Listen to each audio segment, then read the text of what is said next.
दज्जाल की आमद। कुर्बे क़यामत की 10 बड़ी अलामात में से एक अलामत दज्जाल का ज़ाहिर होना भी है। नाज़रीन इकराम, अगर आप इस चैनल पर पहली दफ़ा आए हैं तो सच्ची और सबक आमोज़ कहानियों के लिए चैनल को सब्सक्राइब ज़रूर कीजिएगा। आपकी मोहब्बत का बहुत शुक्रिया। दज्जाल का फितना तारीख़ इंसानी की इब्तिदा से लेकर इंतहा तक के तमाम फितनों से बड़ा और ख़तरनाक फितना है, जिसकी बड़ाई और शिद्दत का अंदाज़ा इस बात से भी लगाया जा सकता है कि हर एक नबी अलैहिस्सलातु वस्सलाम ने अपनी अपनी उम्मत को दज्जाल का फितना से डराया। दज्जाल का मायनी है बहुत ज़्यादा झूठा शख्स, क्योंकि दज्जाल भी हक के साथ बातिल को मिलाकर झूठ बोलेगा, इसलिए इसे दज्जाल कहा गया है। ये अव्वलन खुद को मोमिन जाहिर करेगा और लोगों को भलाई की तरफ बुलाएगा, लेकिन फिर नबूवत का और आखिरकार खुदाई का दावा करेगा। मशहूर है कि उसकी असल यहूद से होगी। हकीमुल उम्मत मुफ्ती अहमद यार खान नईमी रहमतुल्लाह अलैह फरमाते हैं, दज्जाल 2 किस्म के हैं, छोटे और बड़े। छोटे दज्जाल बहुत हुए और होंगे। हर झूठा नबी, झूठा मौलवी, सूफी जो लोगों को गुमराह करें वो दज्जाल हैं। बड़ा दज्जाल सिर्फ एक ही है जो दावा खुदाई करेगा। इमाम मोहम्मद बिन अहमद कुर्तबी रहमतुल्लाह अलैह फरमाते हैं, दज्जाल और कुर्बे क़यामत इसके ज़ाहिर होने पर एतकाद रखना बरहक, और यही अहले सुन्नत बिल अमूम फ़िक़हाए कराम और मुहद्दिसीन इज़ाम का मसलक है। मुख्तलिफ अहादीस में दज्जाल का हुलिया बताया गया है। इन तमाम को सामने रखने से दज्जाल का जो हुलिया सामने आता है वो ये है कि दज्जाल एक जवान मर्द होगा, दराज कद और एक आंख से काना होगा, और कानी आंख ऐसी होगी जैसे फूला हुआ अंगूर हो, जबकि इसकी एक आंख खून आलूद होगी। इसका सीना चौड़ा और ज़रा सा अंदर की तरफ धंसा हुआ होगा। दज्जाल की पेशानी चौड़ी होगी और दोनों आंखों के दरमियान काफ फे रे यानी काफिर लिखा हुआ होगा, जिसे हर मुसलमान पढ़ सकेगा, चाहे उसे पढ़ना आता हो या ना आता हो, और इसके बाल घुंघरियाले होंगे। दज्जाल के निकलने से पहले दुनिया की बहुत बुरी हालत होगी, जैसा कि अहादीस मुबारका के मज़ामीन से पता चलता है कि उसके निकलने से 3 साल पहले ही दुनिया में आम कहत फैल जाएगा। पहले साल आसमान 1/3 बारिश और ज़मीन 1/3 पैदावार रोक लेगी। दूसरे साल आसमान 2/3 बारिश और ज़मीन 2/3 पैदावार, जबकि तीसरे साल आसमान सारी बारिश और ज़मीन सारी पैदावार रोक लेगी, हत्ता कि आसमान शीशे का और ज़मीन तांबे की हो जाएगी। उस खुश्क साली के सबब तमाम चौपाए हलाक हो जाएंगे, फितने और कत्लो गारत गरी आम हो जाएगी, आदमी एक दूसरे को कत्ल और जिला वतन कर रहे होंगे। तब दज्जाल मशरिक की समत एक असबहान या खुरासान नामी शहर से निकलेगा। ग़िज़ाई कहत के अलावा इल्मी और रूहानी कहत भी बरपा होगा। दीन के सिलसिले में लोगों में ज़ौफ़ पैदा हो चुका होगा। उलमा और दीनदार लोगों की किल्लत होगी। दज्जाल ज़मीन पर 40 दिन रहेगा, जिनमें से एक दिन 1 साल के बराबर, एक दिन 1 माह के बराबर और एक दिन 1 हफ्ते के बराबर, जबकि बाकी अय्याम साल के आम दिनों की तरह होंगे। इस मुद्दत में दज्जाल अपने गधे पर सवार होकर सारी दुनिया का चक्कर लगाएगा।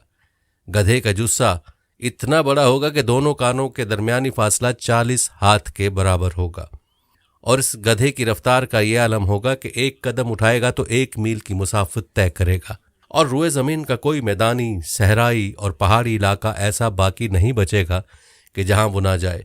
अलबत्ता मक्का मुकरमा और मदीना तैयबा पर फरिश्तों का पहरा होने की वजह से उनमें दाखिल ना हो सकेगा, बल्कि मदीने के बाहर दलदली ज़मीन में पड़ाव करेगा, और मदीना पाक में ज़लज़ले के 3 झटके आएंगे, जिसकी वजह से हर काफिर और मुनाफिक मदीना से भाग निकलेगा और दज्जाल से जा मिलेगा।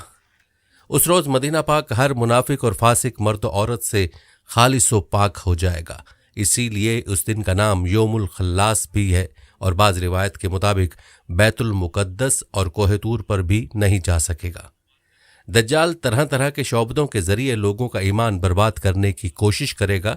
हदीस मुबारका में है कि दज्जाल के साथ रोटियों के पहाड़ होंगे। दज्जाल के पैरोकारों के अलावा बाकी लोग सख्त तकलीफ़ में होंगे। उसके साथ 2 नहरें होंगी, जिनमें से एक को जन्नत और दूसरी को दोज़ख कहेगा।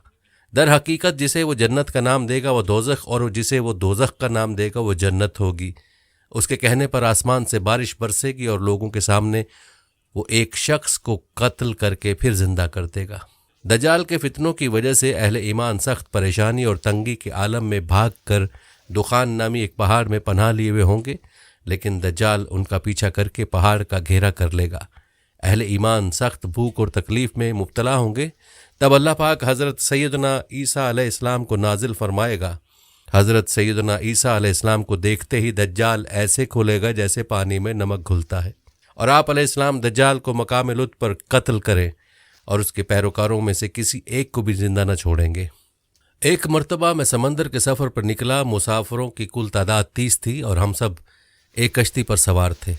हमारा सफ़र इंतहाई इत्मीनान के साथ कट रहा था कि अचानक हवा चलना शुरू हो गई और समुद्र में तूफ़ान आ गया। इस शदीद हवा और तूफ़ानी लहरों के हमारी कश्ती और समुद्र में मौजूद दीगर कश्तियाँ डोलती जातीं।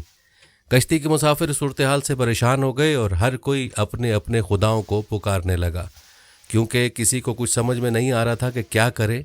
समुद्र से उठने वाली लहर एक सिमत की बजाय हर तरफ से कश्ती को अपनी लपेट में ले रही थी।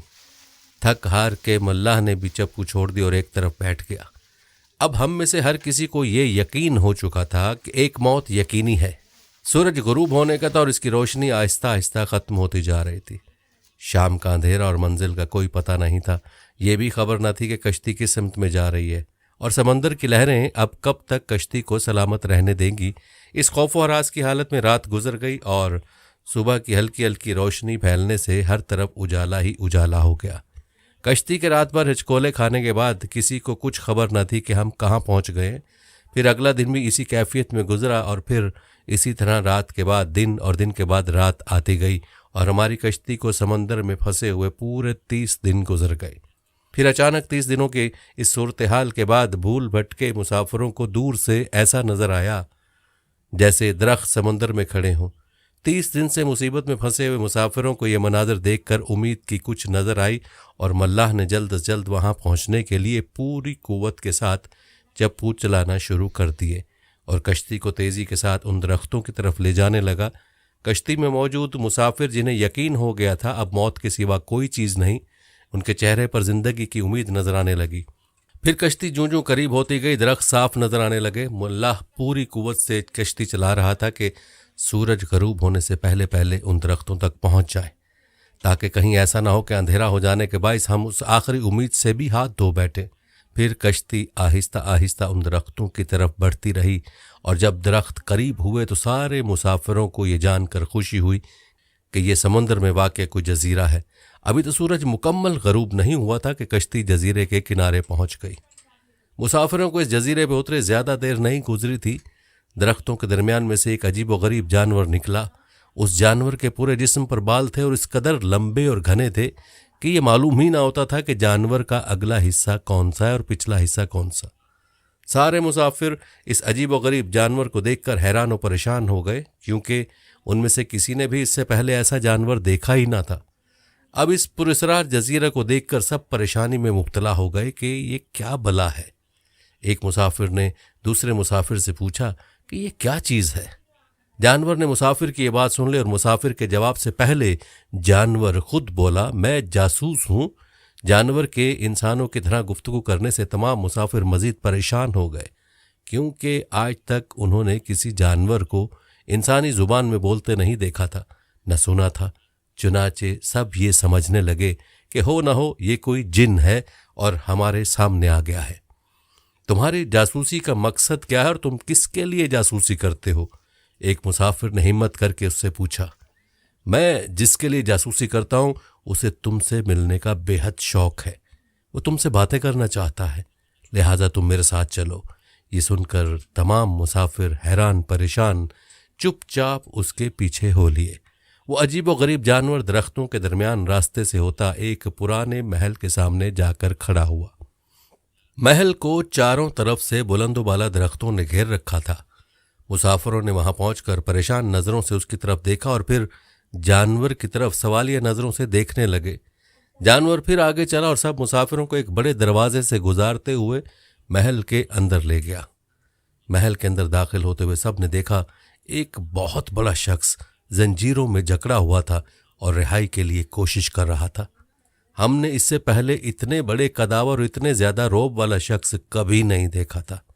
एक मुसाफिर ने हिम्मत करके पूछा, तुम कौन?